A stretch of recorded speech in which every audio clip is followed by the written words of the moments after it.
Hey guys, today I'm back in Trailmakers and I wanted to try making an engine-powered submarine. Now I like the water in this game and I thought that a submarine would be a challenging build, so let's get right into it. So I loaded up in the sandbox here and the first thing I did was looked for a really good spot to start building, and I found that behind me there's this nice dock area and that seemed perfect. So after moving there, I opened up the build menu and the first thing I did was put down a spaceship cockpit. After that, I started building up around it and I wanted to get the body of this fully designed. Normally I would save the sort of aesthetic stuff for the end, but since I need the engine to fit inside of this, it's actually really important for me to get the size right now and then figure out what I need to do. So I started building up the tube, and you can see here, it's about 4 blocks on each side and it's sort of circular. Now I figured this was probably just big enough to fit an engine in, so after I got those sides fully closed up, I ended up deleting the first 3 pieces here and started doing some sort of conversion from the small cockpit all the way up to this large diameter. Now I started by just making a staircase like this, and then I realized that looked horrible, so I deleted that and I had to do something a little more complicated. So I built up a tube somewhat around this cockpit, and I figured that building up a tube like this would be really easy to expand out to the full diameter of the bigger piece. And once I did that, I expanded it out a little bit and it seemed to work out, so I just kept doing that basically. I had to move some pieces in to make it a little bit tighter, otherwise it would have been a little bit long. But after I did that, I sort of just kept working on it, and eventually you can see here, it kind of looks okay. I actually think all the pieces I put down look good, but the cockpit's a little bit long and that I'm gonna need to deal with later. For now though, I just want to expand out the tube, and the next thing I did here is put down these buoyancy control pieces. These seem really helpful because you could just hit 2 keys and it automatically expands them or contracts them, and that makes the entire structure more or less buoyant. So if I put one of these on each side, I was hoping it at least would be a good start to get this floating. And with those in place, the next thing I did is start expanding out the bottom of this, and this is where I wanted to put down the engine. Now of course, starting out here, I wanted to make it as small as I possibly could, and to do that, I wanted to try using wheels. Now I wasn't exactly sure how they worked, but I figured if they were able to turn, if I had an attachment point on the other side, that would actually make one of the smallest bearings in the game. All of the other pieces you can use as bearings are 2 blocks by 2 blocks, which is a little bit bigger, and I wasn't sure if I had the space for that, so starting out with this seemed like a good idea. Now on the middle crank, I ended up putting down a block, and this was supposed to weigh it down so it'd fall to one side, but it wasn't doing that. It was standing up completely rigid as if it was just frozen there. So I went ahead and got in this just to see if that would free it up at all, but it didn't seem to change things. So I added on an engine because I figured maybe the wheels won't spin unless an engine's attached to them, but this just showed me that the wheels are spinning, but they're still attached all the way through, meaning that it doesn't actually work as a bearing. So that's a little annoying, and I'm gonna have to use the helicopter engines here. Now this shouldn't be too bad. I think I have the space for it, but it's gonna be tight. Now after I got this first helicopter engine on there, I put a block on top of it, and originally I was gonna put a block in front of it like this, but I figured if I could get a little bit more throw, it might work better. But I don't even have space to put this extra block on top. I have to put the servo like this, slightly overlapping the helicopter engine, which should work fine, but there is absolutely no extra room in this mechanism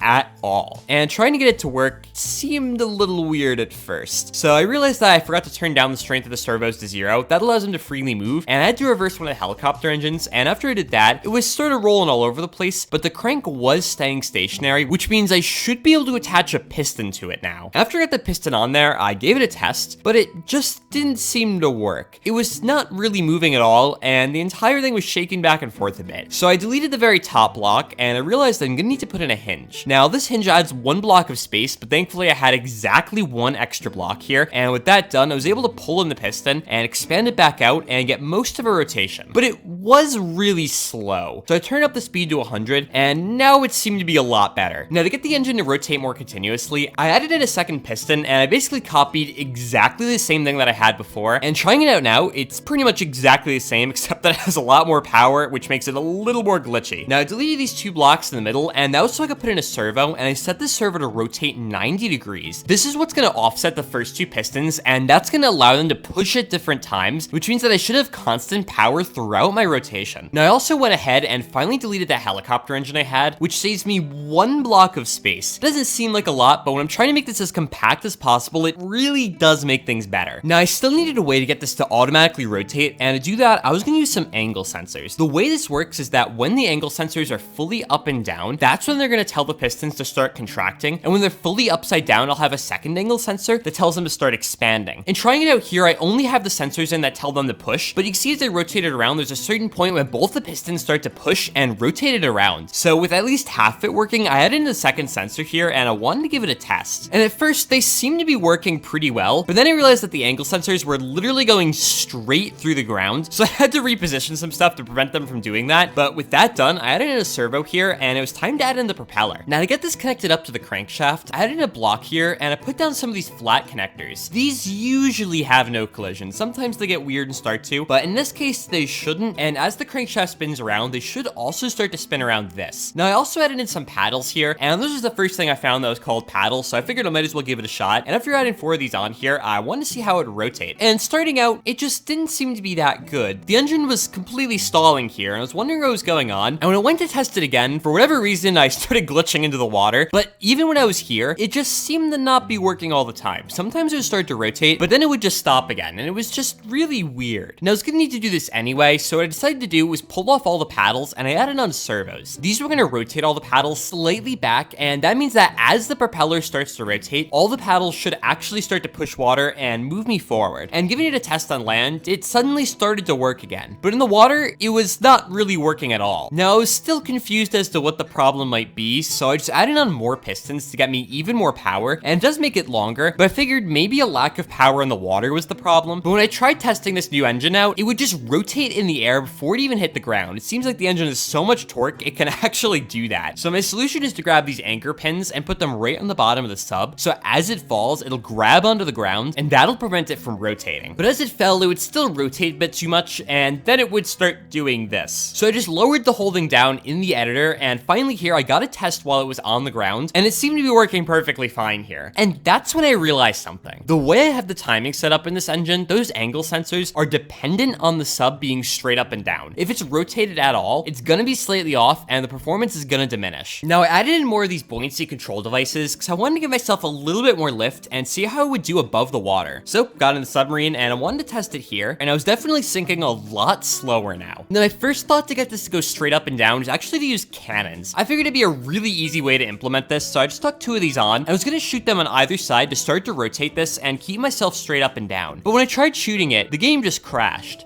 So that was interesting. So I loaded up my autosave, which thankfully actually was fully saved. And once I did that, I added on more of these buoyancy things, put it in the water again, and now it was right on the surface, but I still wasn't staying up and down. So I added in a couple of blocks to the front, and I was gonna add in a helicopter engine, and this was gonna work like a reaction wheel. Now I'm gonna use a couple of angle sensors, and if I start to rotate too far to the one side or the other, the helicopter engine's gonna spin and keep myself straight up and down. Now after getting those configured here, I wanted to give it a test, and it was working.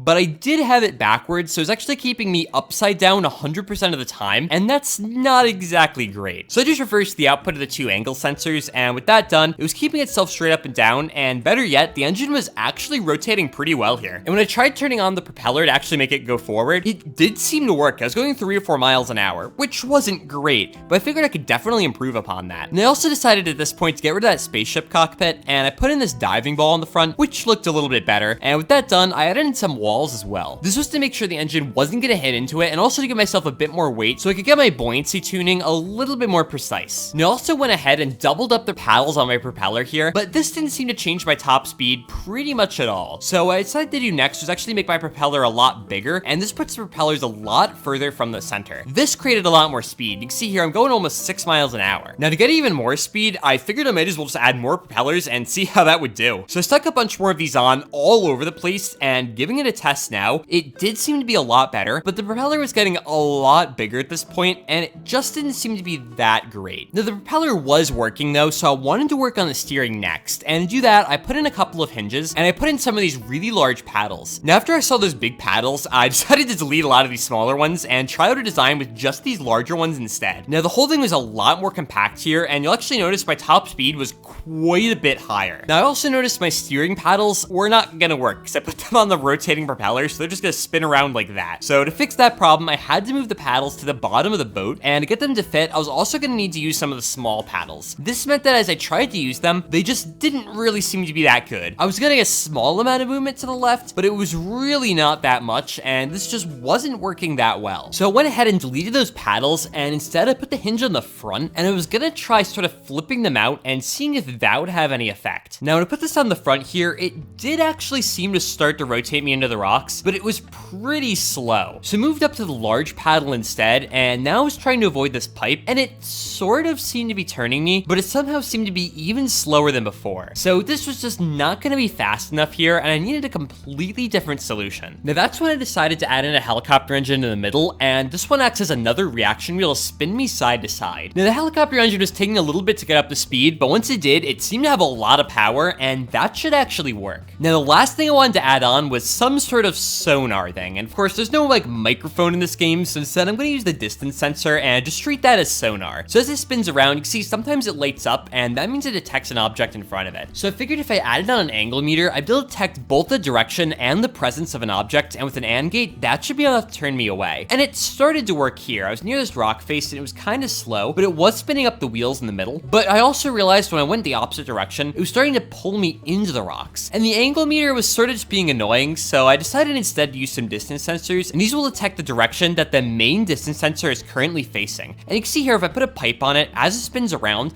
they all light up, and that signals that it's currently underneath it. And running into this pipe here, this seemed to be a lot better. It was actually starting to pivot away. At least at first, it seemed to be pretty good. But when I went towards this pipe, I noticed that nothing seemed to happen at all, which was a little weird because I just ended up running into it here. But I figured maybe it was just a glitch or something. So I went over to this next wall here, and I actually did seem to get turned away, which is good. And the next wall as well also seemed to be fine. But when I headed towards this boat, the same thing happened. But this time I realized the distance sensor detected an object in front of it, and I currently have nothing telling it to actually turn one way or the other when it does that. So I just arbitrarily told it to turn right whenever it sees something in front of it. And while turning right might not be the best option in every scenario, it's definitely better than going forward. So with that done, I added in some altimeters here, and these of course are controlled as buoyancy sensors to keep me in a certain range. So I set one of them so if I go above -10 meters, it'll start to move me down, and if I go below -30 meters, the other one's gonna tell it to push up. After getting those hooked up, I designed it a little bit more and made it a little bit prettier, and with that done, I decided to send it off and see how it would do on its own. Now heading towards these rocks here, it actually seemed to be pretty good at detecting them and starting to move away. After that, I was heading towards this boat here, and it was also moving down a little bit further than I would have liked, but it did manage to detect the boat, and it started to spin around and get itself up off the ground. And with that done, it seemed to save itself. So I decided to set a second one of these submarines free, and once it was out of range, I spawned in a second one, and I was gonna pilot this one and follow it around and just see how it would do. Now starting off, it seemed to be okay, but then it turned away from this pole, and it was on a collision course with these rocks. So after a little while, it did get close to them, but it started to turn away here, and now it was just going into the open water, but it does have a slight tendency to turn left, and that caused it to get near this boat. Now in the open water here, you can really see that height control working. It gets a little higher than I would have liked, but I'm actually okay with it getting a little bit too high, because surfaces, it's not that big of a deal, but if it gets too low, that's a bit more of a problem. But getting near this boat finally, see, turns away from it fine, actually does a really big turn here, and after that, it managed to get right under this, and you can see me follow it all the way to the coast again. So guys, thanks for watching. It's definitely a fun little build here, and I've had it on my list for a little bit too long now, so I'm glad I finally got to do it. So if you have any more ideas in this game or any game I play, make sure to leave down in the comments below. Subscribe if you want to see more content like this. Make sure to like the video if you enjoyed it, and otherwise, until next time.